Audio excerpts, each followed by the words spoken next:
Testing in 3, 2, 1. Okay. Let's go back a little bit. Ever since I played Fallout 4 back in 2015, I always thought it would be really cool to have a real-life Mr. Handy. So, I built one. Well, at least a miniaturized one. Even though I've already got the computer vision and the chatbot programmed, there's still a long way to go for its more utilitarian features, like identifying objects, picking them up, and then using navigation to transport them to trash, to me, or wherever. So, most of this video is going to be about the physical assembly of the robot, with a few tests at the end, so stay tuned. Without further ado, let's jump right into it. For this project, I really wanted to make Codsworth at least semi-functional. In the game, he has a saw, a gripper, and a flamethrower. I was able to implement the saw, even the gripper, but the flamethrower, yeah, no shot, not even with ABS. So if you have any safer suggestions for his last tool, leave a comment down below. And the last of his important features will be this camera mechanism. It'll allow him to navigate and see the objects he's picking up. Jumping right into the build, the first thing I'm going to do is insert this servo into this hub. This servo is going to rotate the head, and this hub will hold all of the arms and be the base of the entire thing. Here I'm installing 2 WaveShare serial bus servo drivers. They'll essentially act as the brain for the servos, interpreting command signals from the Raspberry Pi. Since I have yet to invent nuclear-powered thruster technology, Codsworth will just have to sit on this base for now. And here's the head already pre-assembled with the column and with the servo disc at the bottom.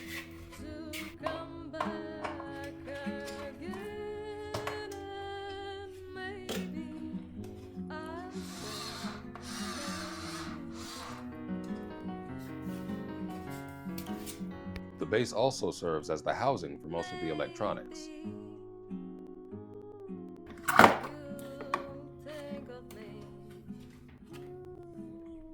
Okay, so after a little bit of electronic stuff, we have all our electronic connections.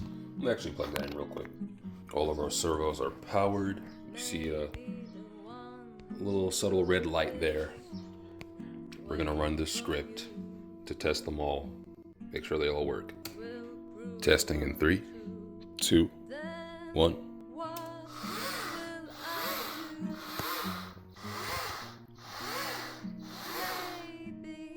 Nice. Moving on to the arm assembly, the servos I've been using are the Fitech STS3215s. And while they're great for the price, mounting requires you to chew directly into the plastic body with self-threading screws, which I'm not a fan of. To avoid this, I designed these snap-on brackets, which hold pretty well. I designed them for 3mm inserts, so I could screw directly into them without damaging the plastic on the body of the servo.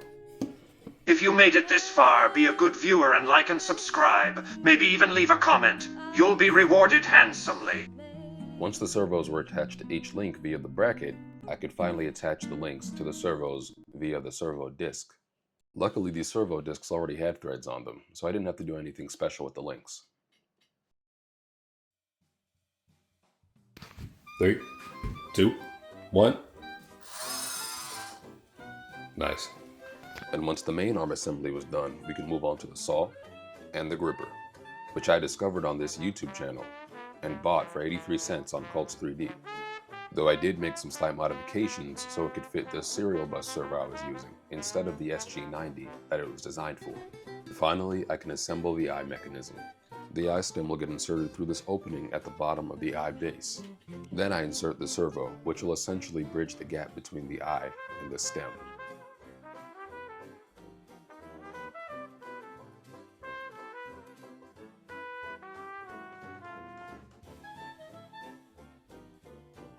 And here's what the full camera assembly looks like mounted on the robot.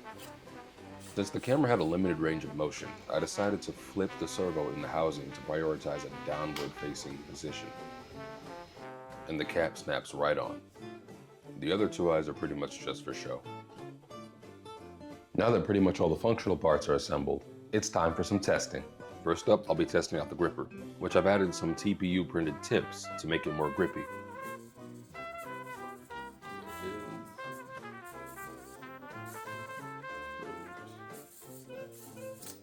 Since I'm controlling it manually from the servo debugger program, sometimes gear teeth will slip, but that'll be all sorted out in the main program later. Let's make it hold something.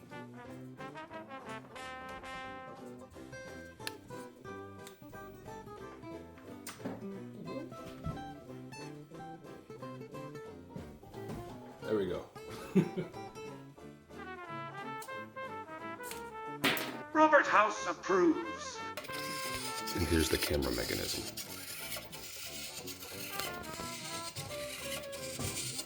It's kind of tilted sideways. I hope that's not an issue. But yeah. I wanted to also show it with the cap on.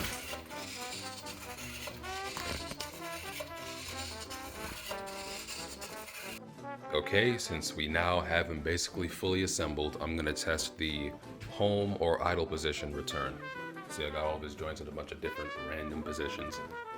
And I got a script that's gonna make him go to idle position very slowly. So 3, 2, 1.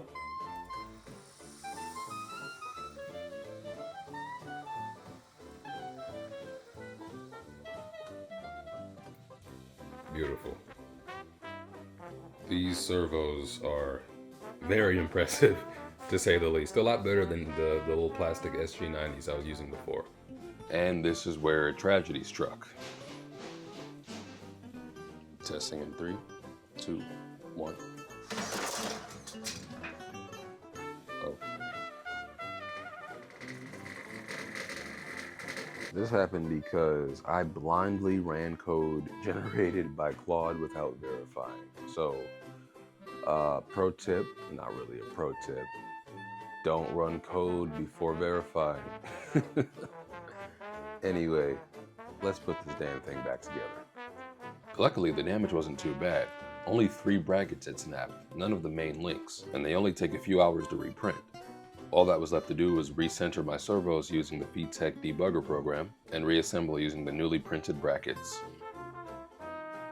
I sincerely hope that you enjoyed the video. If so, don't forget to leave a like, comment, and subscribe. Otherwise, you will not be a part of the grand future I have for the Mojave. For your own safety, don't be an imbecile.